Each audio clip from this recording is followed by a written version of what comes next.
Hello friends, welcome to my YouTube channel. So guys, आज के इस वीडियो में हम लोग देखने वाले हैं जो आपका EPFO डबल SA का 21 अगस्त का फर्स्ट शिफ्ट का एग्ज़ाम हो गया दोस्तों। 21 अगस्त फर्स्ट शिफ्ट में पूछे गए सभी क्वेश्चंस इस वीडियो में डिस्कस करेंगे, तो इस वीडियो को पूरा ज़रूर देखिए। वीडियो अच्छा लगे तो प्लीज़ वीडियो को लाइक और शेयर ज़रूर करें।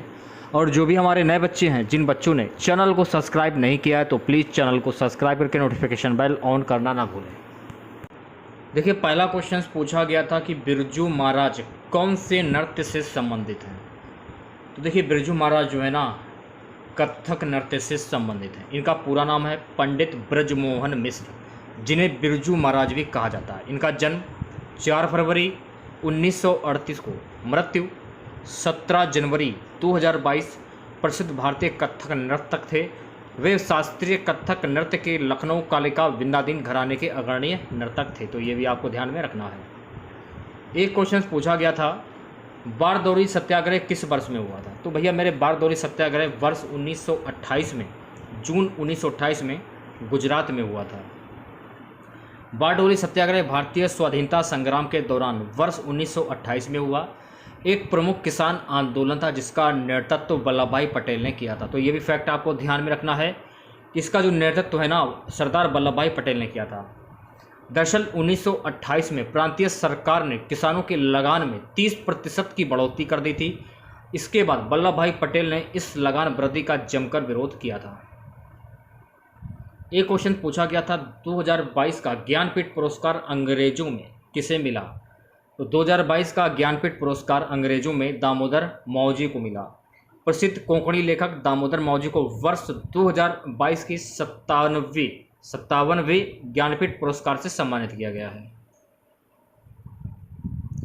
अगला क्वेश्चन पूछा गया था, शुंग वंश का संस्थापक कौन था। तो भैया मेरे, शुंग वंश का संस्थापक था पुष्यमित्र शुंग। तो पुष्यमित्र शुंग आपका करेक्ट आंसर। शुंग वंश की स्थापना 187 ईसा पूर्व में मौर्य साम्राज्य के अंतिम राजा वरदत्त को मारकर पुष्यमित्र शुंग ने की थी। पुष्यमित्र शुंग ब्राह्मण थे और उन्होंने अपने पुरोहित पतंजलि की सहायता से 2 बार अश्वमेध यज्ञ किया। उन्होंने 36 बार राज किया, जिसके बाद उनके उत्तराधिकारी अग्निमित्र हुए, जिन्होंने यवनों को पराजित किया। तो ये भी आपको ध्यान में रखना है। एक क्वेश्चन पूछा गया था, WTO की स्थापना किस वर्ष में हुई थी। तो WTO की स्थापना वर्ष 1 जनवरी 1995 को हुई थी। WTO की स्थापना 1 जनवरी 1995 को जिनेवा में हुई थी। विश्व व्यापार संगठन WTO एक अंतर सरकारी संगठन है जो राष्ट्रों के बीच अंतर्राष्ट्रीय व्यापार को नियंत्रित और सुगम बनाता है। अगला क्वेश्चन था कि ASEAN आसियान का मुख्यालय कहाँ पर है। तो आसियान का मुख्यालय जकार्ता इंडोनेशिया में स्थित है। यह भी आपको ध्यान में रखना है, ठीक है। अगला क्वेश्चन पूछा गया था कि इंटरपोल का हेडक्वार्टर का मुख्यालय कहाँ पर है। तो इंटरपोल का हेडक्वार्टर का मुख्यालय लियोन फ्रांस में स्थित है। इसकी स्थापना वर्ष 1923 में की गई थी। तो इंटरपोल का मुख्यालय लियोन फ्रांस में स्थित है और इंटरपोल की स्थापना 1923 में बेना ऑस्ट्रिया में हुई थी। यह भी आपको ध्यान में रखना है। एक क्वेश्चन देखिए, सागरमाला प्रोजेक्ट से पूछा गया था, इसके बारे में जान लेते हैं। भारतीय बंदरगाह बुनियादी ढांचा संरचना के विकास तथा माल ढुलाई, आवाजाही आदि के मामले में काफ़ी पीछे है। सकल घरेलू उत्पाद में जहां रेलवे की हिस्सेदारी लगभग 9% और सड़क परिवहन की 6% है, वहीं बंदरगाहों का हिस्सा लगभग 1% के आसपास है।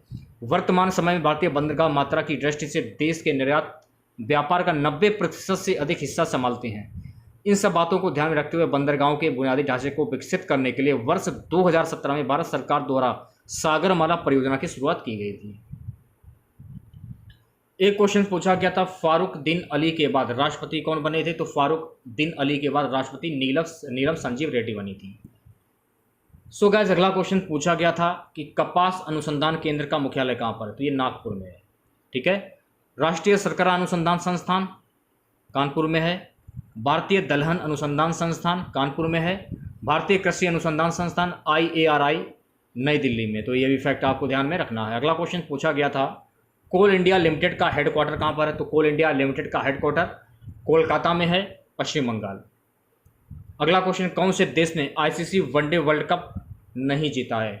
तो न्यूजीलैंड ने नहीं जीता। एक ऐसा देश है जिसने हर क्रिकेट विश्व कप खेला मगर कभी जीता नहीं।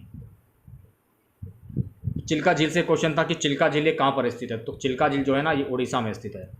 पूर्वी भारत में उड़ीसा राज्य में स्थित चिल्का झील एक खारे पानी की झील और पुरी, खुर्दा और गंजाम जिलों के माध्यम से फैले एक मुहाना चरित्र के साथ एक उथले लैगून है। 52 नदियों और नालों द्वारा सिंचित चिल्का का जल क्षेत्र ग्रीष्मकाल और मानसून काल के दौरान क्रमशः 900 से 1165 वर्ग किलोमीटर तक है। अगला क्वेश्चन पूछा गया था कि 11वां बायोस्फीयर रिजर्व कौन सा है? तो पंचमढ़ी मध्य प्रदेश के बैतूल, होशंगाबाद और छिंदवाड़ा जिलों के हिस्से हैं। पंचमढ़ी आपका करेक्ट आंसर हो जाएगा।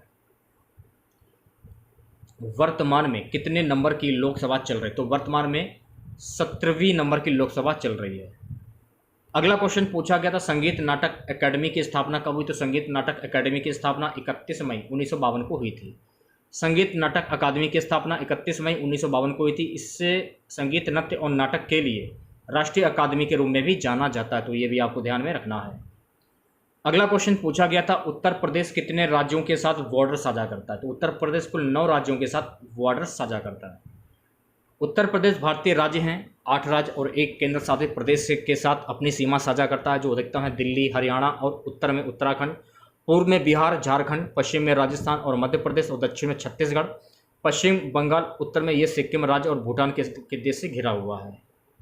एक क्वेश्चन पूछा गया था चोल वंश का संस्थापक कौन था? देखिए, चोल वंश का संस्थापक विजयालय था। चोल वंश की स्थापना विजयालय चोल ने की थी। दक्षिण का चोल साम्राज्य 9वीं शताब्दी ईस्वी 850 से 1279 ईस्वी में उभरा। चोल राजवंश के संस्थापक विजयालय थे, ये भी आपको ध्यान में रखना है।